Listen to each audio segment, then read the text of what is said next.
Hello, welcome to B Ed classes with Santosh. आज हम पढ़ेंगे पर्सनालिटी टॉपिक का लास्ट पार्ट। इसमें पर्सनालिटी को मेजरमेंट करने के लिए जो फ्रायड ने एडिगो सुपर ईगो के बारे में पढ़ाया है वो हम पढ़ेंगे आज। तो चलिए वीडियो स्टार्ट करते हैं। वीडियो स्टार्ट करने से पहले मैं कहती हूँ, अगर आपको वीडियो अच्छा लगे तो प्लीज़ लाइक कीजिए इसको, मेरे चैनल को सब्सक्राइब कीजिए। आपको कोई भी डाउट हो तो प्लीज़ कमेंट बॉक्स में ज़रूर लिखिएगा, ठीक है। और अपने फ्रेंड्स के साथ शेयर कीजिए। ये रीट और सीटेट के पॉइंट ऑफ व्यू से बहुत इंपॉर्टेंट है। रीट की वैकेंसी आ गई है, अब 25 अप्रैल को एग्ज़ाम है, तो आप उस हिसाब से तैयारी स्टार्ट कर दीजिए अपनी। और सीटेट में कुछ ही दिन बाकी हैं, तो ऑल द बेस्ट जो भी सीटेट का दे रहे हैं। तो चलिए वीडियो स्टार्ट करते हैं। मेथड्स ऑफ मेजरमेंट में हमने पर्सनालिटी को मेजर करने के subjective method, objective methods, projective method, psycho analytical method, projective method तक पढ़ लिया था। आज हम पढ़ेंगे साइको एनालिटिकल मेथड, जो मोस्ट इंपॉर्टेंट है।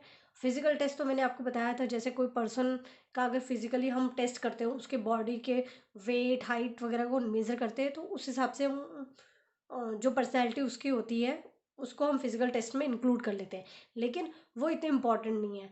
अब आज हम जो पढ़ेंगे वो मोस्ट इंपॉर्टेंट है, साइको एनालिटिकल मेथड, जो फ्रायड ने दिया है, जिन्होंने एट ईगो सुपर ईगो के बारे में बताया है, जिनको हिंदी में बोलते हैं अहम, परम अहम और इदम, ठीक है, ये तीन बोलते हैं। तो चलिए स्टार्ट करते हैं, ठीक है। और वीडियो अगर आपको अच्छा लगे तो प्लीज़ लाइक कीजिए, आपके लिए अच्छा है, और अपने फ्रेंड्स के साथ शेयर कीजिए। मुझे भी मोटिवेशन मिलेगा कि मैं मेहनत कर रही हूँ, बना रही हूँ वीडियो, तो मुझे और अच्छा लगेगा कि लोग देख रहे हैं। अपने फ्रेंड्स के साथ शेयर कीजिए, ठीक है। चलिए स्टार्ट करते हैं।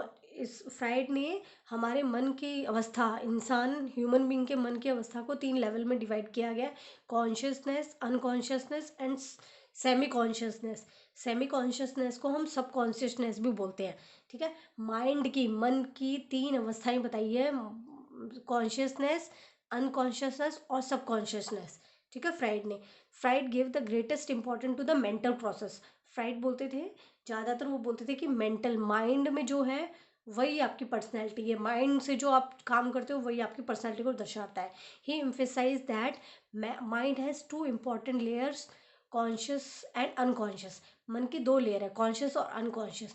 कॉन्शियस, देखो हमारा मन में कॉन्शियस लेयर है ना, वो 1/10 का भाग है, और अनकॉन्शियस 9/10 है। मतलब कहने का है, कॉन्शियस माइंड जो हम कॉन्शियस होके करते हैं वो सिर्फ एक पार्ट करते हैं हम, एक हिस्सा, और बाकी 9 गुना हिस्सा हम अनकॉन्शियस माइंड में रखते हैं, हमारे माइंड में रहती है बाकी चीज़ें, हम बहुत कम पार्ट यूज़ करते हैं, ठीक है।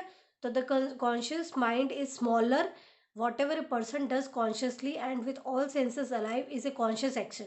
जो एकदम कहते हैं ना होशो हवास में, जो अपने सारे सेंसेस को यूज़ करके अलाइव होके जो एकदम काम करे, उसको तो हम कॉन्शियस माइंड कहते हैं। उस हिसाब से जो काम करते हैं उसको कॉन्शियस एक्शन कहते हैं सॉरी। पर जो हमारे माइंड में चलता है वो बहुत बड़ा होता है, वो अनकॉन्शियस माइंड होता है, वो बिगेस्ट होता है। कॉन्शियस माइंड बहुत छोटा होता है। मैंने बताया ना, कॉन्शियस माइंड क्या है, 1/10 पार्ट है, और अनकॉन्शियस माइंड क्या है, 9/10 पार्ट है, 9वां हिस्सा बहुत ज़्यादा है। A person is unaware of what is happening in the unconscious mind. और पर्सन को नहीं पता होता अनकॉन्शियस माइंड में क्या चल रहा होता है। कई बार हम बाहर कुछ होते हैं, अंदर कुछ होते हैं, वही सिचुएशन है। हमारे मन के अंदर दबी हुई इच्छाएं होती है, वो अनकॉन्शियस माइंड में होती है हमारी। Ordinary persons unsatisfied drives and unfulfilled ambition.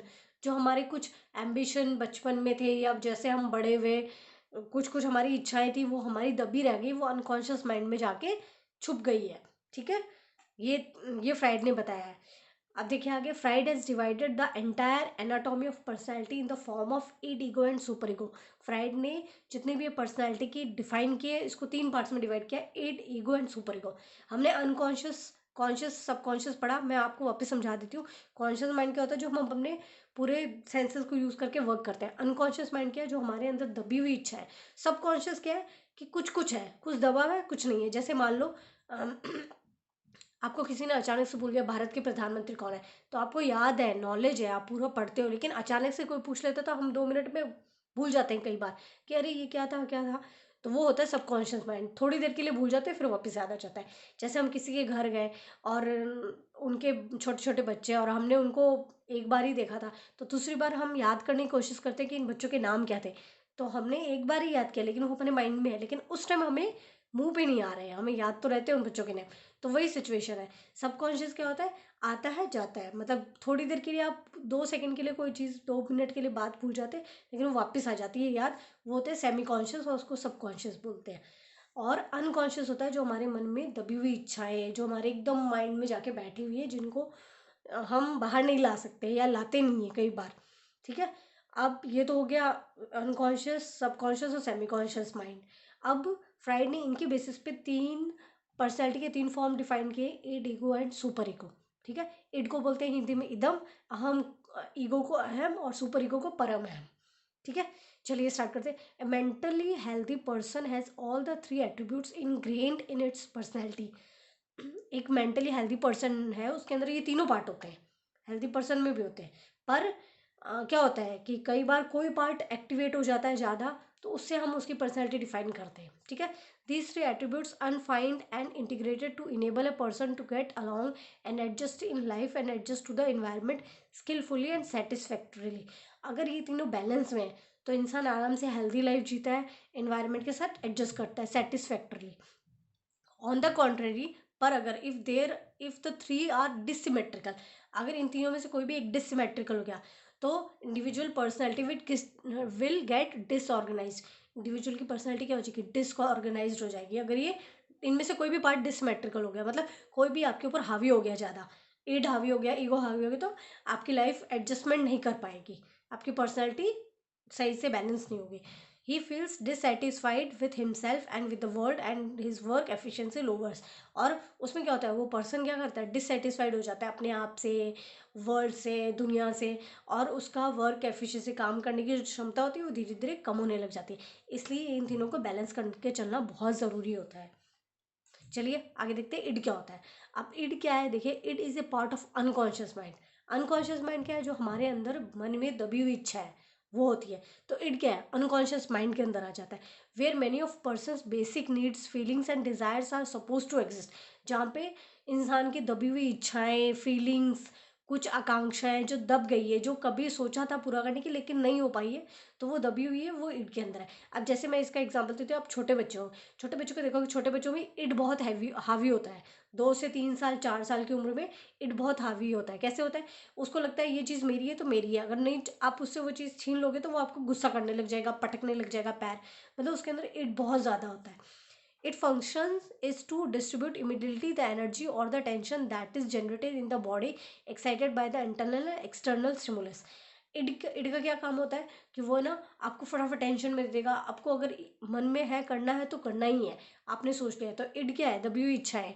लेकिन अगर वो बाहर आ गई तो आप क्या करते हो, एकदम परेशान हो जाते हो। ठीक है, pleasure which Freud has called to be the basic need is fulfilled by it. अब इट क्या होता है, हमारे अंदर दबी हुई इच्छा है अनकॉन्शियस माइंड में, तो हम क्या होता है, कभी अगर हमारे बाहर निकलती है तो हम सोचते हैं फटाफट हो जाए, वो इच्छा हमारी पूरी हो जाए। वो किस लिए हम करते हैं, खुशी के लिए, प्लेजर के लिए। हमारे अंदर जो मन के अंदर दबी हुई इच्छा है वो प्लेजर के लिए। अभी अगर हमारा मन किया बाहर जाके हम समोसा खाएं, हमें मज़ा आएगा, लेकिन हम खा लेंगे, फिर हम सोचते हैं नहीं यार कोरोना है, अभी तो नहीं खाना चाहिए था बाहर की अनहाइजेनिक चीज़। तो हम क्या है, पर वो ईड हावी हो गया तो हमने क्या किया, बाहर जाके खा लिया अपनी खुशी के लिए, प्लेजर के लिए, तो वो नुकसान ही करता है। तो the purpose of pleasure is to free a person from tension. तो प्लेजर का पर्पस क्या होता है, टेंशन से फ्री करने के लिए। तो इड क्या करता है कि आपकी जो दबी हुई इच्छा है उनको बाहर लाता है, लेकिन वो नहीं होनी चाहिए। इट हैज़ 2 टेंडेंसी, इनकी 2 टेंडेंसीज है, इधर टू सीक प्लेजर, या तो प्लेजर, या तो खुशी प्राप्त करो, प्लेजर प्राप्त करो कोई भी गलत काम करके जो भी आपके मन में आ रहा है, और to give it to ego, और या फिर ईगो में परिवर्तित हो जाओ। अब ईगो में कैसे परिवर्तित होंगे, ईगो क्या करता है, इट को कंट्रोल करता है। Ego controls it makes energy to be restrained instead of being expended. Ego क्या करता है, उस एनर्जी को बैलेंस कर देता है, जो इड की एनर्जी निकल रही है बाहर मन अनकॉन्शियस माइंड से। हमारा मन अभी मान लो कुछ भी करने का कहा, मैंने कहा ना आपकी दबी हुई इच्छा है, आपको 2 मिनट के लिए इच्छा हुई कि वो काम करना है, लेकिन इट बोलता है, ईगो बोलता है नहीं नहीं वो नहीं करना चाहिए, सोसाइटी में लोग क्या कहेंगे, या गलत चीज़ है। तो इस हिसाब से ईगो क्या करता है, बैलेंस करता है इट को। इट क्या है, दबी हुई इच्छा है, अनकॉन्शियस माइंड में है, वो प्लेजर के लिए होती है। ठीक है, तो उसको बैलेंस कौन करता है, इनको ईगो बैलेंस करता है। अब आगे देखिए, इट इज़ इमोशनल, इमोशनल होता है, अनइंटेलिजेंट होता है, अनसोशल होता है, सेल्फिश होता है, सीकर आफ्टर प्लेजर, इच्छाओं की तरफ भागने वाला होता है। It does not recognize anything outside of itself. उसको इड को अपने सिवाय कुछ नहीं दिखता। It is like the sea because like the sea it is self content. ये सी की समुद्र की जरूरत है, सेल्फ कंटेन्ड है, ठीक है। अपना बस ध्यान रखना और कोई मतलब नहीं है। जैसे छोटे बच्चे नहीं होते, मैंने अभी आपको एग्जाम्पल दिया, उसको खिलाना दोगे तो वो खिलौना ही चाहिए उसको। वो फिर आप उससे छीन लोगे तो वो आपको गुस्सा, पैर पटकेगा, रोएगा, चिल्लाएगा, मतलब उसको चाहिए तो चाहिए। वही हो गई ईड की बात। For example, if a person throw a stone at somebody in a fury or beat somebody. जैसे गुस्से में आपको गुस्सा आया किसी पर्सन, आपको मन कर रहा था उसको 2 मिनट में पत्थर मार के सिर फोड़ दूं या उसको मार दूं, पिटाई कर दूं। He is govern by id. तो इड कहता है कि हाँ हाँ मार दे फटाफट पत्थर मार दे, देख इसने तेरे को परेशान किया, नुकसान पहुंचाया। लेकिन ईगो क्या करेगा, बोलेगा नहीं नहीं ये गलत चीज़ है, ऐसे नहीं मारना चाहिए, इसका आगे का परिणाम खतरनाक हो सकता है। तो इट इज़ थॉटलेस होता है, बिल्कुल उसमें विचार करने की क्षमता नहीं होती। तो ये इड होता है हमारा, दबी हुई इच्छाएं होती है जो कभी भी बाहर आ जाती है, ठीक है। उसके बाद नेक्स्ट आता है ego. Ego develops when a person need cover ground reality, ठीक है। ईगो क्या करता है, जब ग्राउंड रियलिटी की बात को कवर करता है। Ego is straight by the principle of reality and not by desire of pleasure. Ego क्या होता है कि रियलिटी पे विश्वास करता है, खुशी के लिए नहीं। कभी कभी हम खुशी के लिए करते हैं चीज़ें, लेकिन ईगो क्या करता है, उसको बैलेंस करता है कि नहीं, रियलिटी जो सच्चाई, जो समाज के प्रति सही है वही काम करना चाहिए। For example, the child has to learn that everything is not to be put in to the mouth when hungry. अब छोटा बच्चा है, आपने देखा होगा, अगर उसके अंदर इड तो होता है, मैंने बताया अभी। अगर उसके अंदर ईगो बैलेंस होता है तो क्या करता है चाइल्ड, क्या करता है, उसको पता चल जाता है कि कौन, छोटा बच्चा ना, कौन सी चीज़ मुंह में लेनी है, कौन सी नहीं लेनी। अब उसको भूख लगेगी तो वो क्या करेगा, फटाफट कोई भी चीज़ मुंह में डालेगा। लेकिन अगर ईगो उसमें बैलेंस्ड है, इट भी बैलेंस है, he has to learn to distinguish food from other inedible things. वो बाकी खाने की चीज़ों से, खाने वाली चीज़ों को अलग कर सकता है अगर उसके अंदर ईगो बैलेंस्ड है। He has to put off eating till he sees the food. वो तब तक नहीं खाएगा जब तक सिर्फ उसके पास खाना होगा तभी खाएगा।